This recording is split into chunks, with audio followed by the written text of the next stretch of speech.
नमस्कार मित्रांनो, मी आपला सरपंच मंगेश साबळे बोलतोय।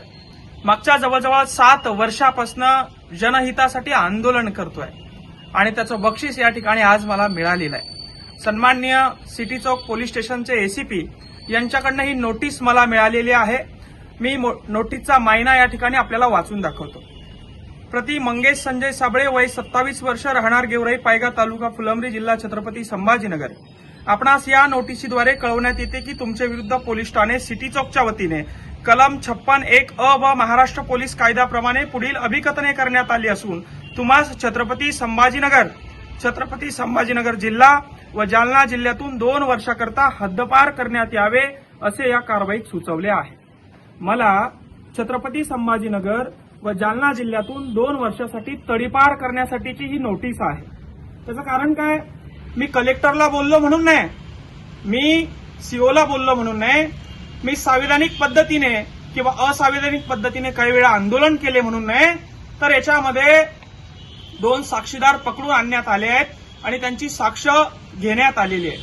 मी आंदोलन करतो, मी समाजासाठी भांडतो म्हणून तडीपार करत नाहीये, तर या छत्रपती संभाजीनगरचे सीपी सन्माननीय पवार व डीसीपी अतुलकर या दोघांनी आयएएस पदावर असताना संविधानाचा गैरवापर करून मी आंदोलन करतो म्हणून नाही, तर माझ्या विरोधात 2 साक्षीदार उभे केले, त्यांना खोटी साक्ष द्यायला लावली आणि त्यासाठी ते गुंडगिरीचे, व्यसनाचे आणि खंडणीचे गुन्हे या पद्धतीचे त्यांच्याकडनं दाखल करून घेतले आणि ते या 5 पानाच्या नोटिसीमध्ये त्यांचे जाब घेतले आणि मला तडीपारीसाठी त्यांनी पात्र ठरवलं।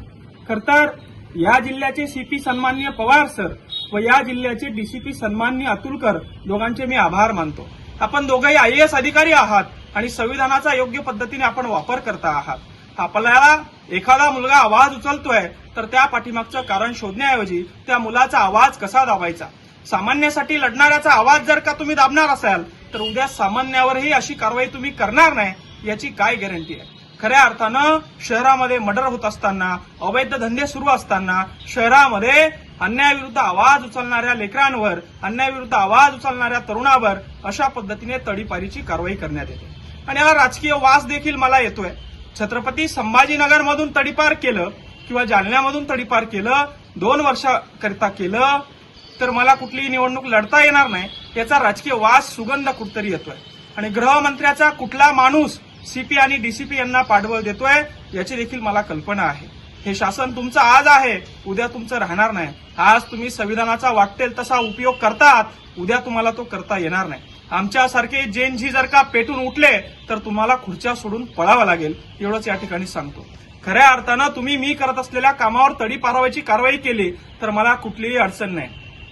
मला तुम्ही एन्काउंटर जरी केलं, मला एमपीडीए केलं तरी मला कुठली अडचण नाही, पण माझा स्वाभिमान, माझा सन्मान आणि मी करत असलेलं काम बाजूला सोडून माझ्यावर खोटे गुन्हे दाखल करून या ठिकाणी तुम्ही ही कारवाई करत आहात। यामुळे सीपी आणि डीसीपी संविधानाचा गैरवापर कशा पद्धतीने करत आहात।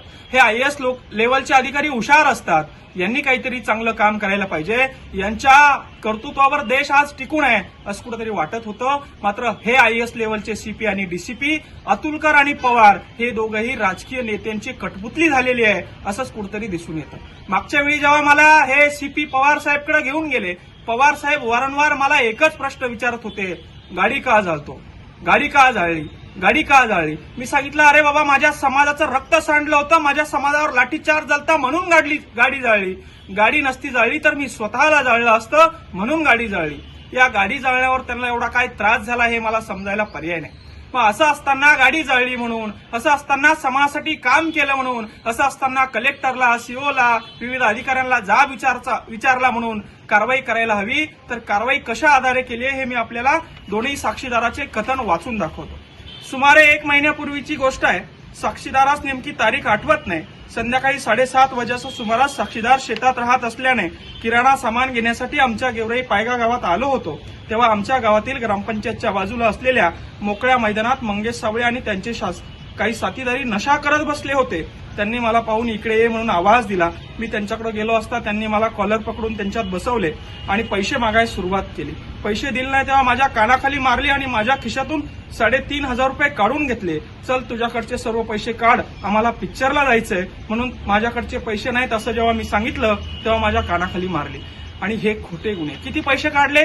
3,500.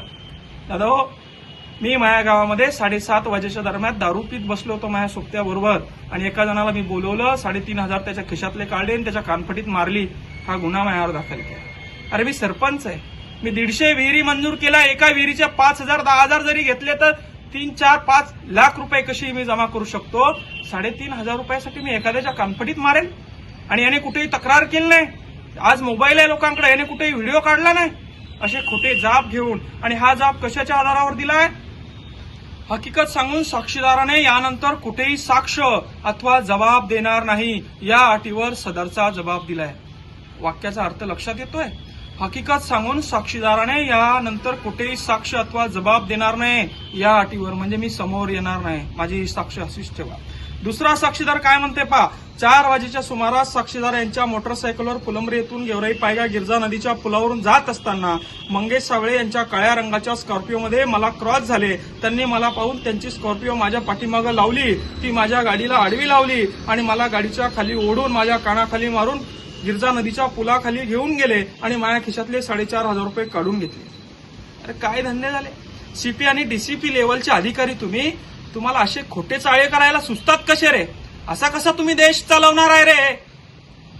असं जर खोटे बयान घेऊन तुम्ही देश चालवणार असाल तर धिक्कार आहे की मी या ठिकाणी जन्माला आलो. छत्रपती शिवाजी महाराजांचा, डॉक्टर बाबासाहेब आंबेडकरांचं संविधान असलेला हा महाराष्ट्र, आणि या महाराष्ट्रामध्ये पवार सीपी सारखे, अतुलकर डीसीपी सारखे अधिकारी जर राजकीय नेत्यांचं ऐकून माझ्यासारख्यावर तडीपाराची कारवाई करत असेल, 2-2 वर्ष मला या जिल्ह्यातून लोकांपासून तोडण्याचं काम करत असेल, तर याला महाराष्ट्राचे मुख्यमंत्री आणि गृहमंत्री आणि यांचं कुठला एक संभाजीनगरमधला व्यक्ती आहे जो यांना सपोर्ट करतोय आणि मला त्याला आमदार व्हायचंय म्हणून मला या जिल्ह्यातून पळवून लावण्याचं काम करतोय, मी त्यांना एकच सांगू इच्छितो, बाबा असं केलं ना तुम्ही आमदार होणार नाही. मंगेश सावळीची नाळ ही जनतेशी जोडलेली आहे. जमिनीतून, शेतीच्या मातीतून उगलेला मी नेतृत्व आहे. मला 2 वर्ष काय 10 वर्ष जरी तरीपार केलं, तुम्ही मला आवाज उचलू देणार नसाल, शिक्षणावर बोलू देणार नसाल, गोरगरीब कष्टकऱ्यांसोबत बोलू देणार नसाल, त्यांचे कामं करू देणार नसाल, तर या जेनजीनं करायचं काय? या तरुण पिढीनं करायचं काय?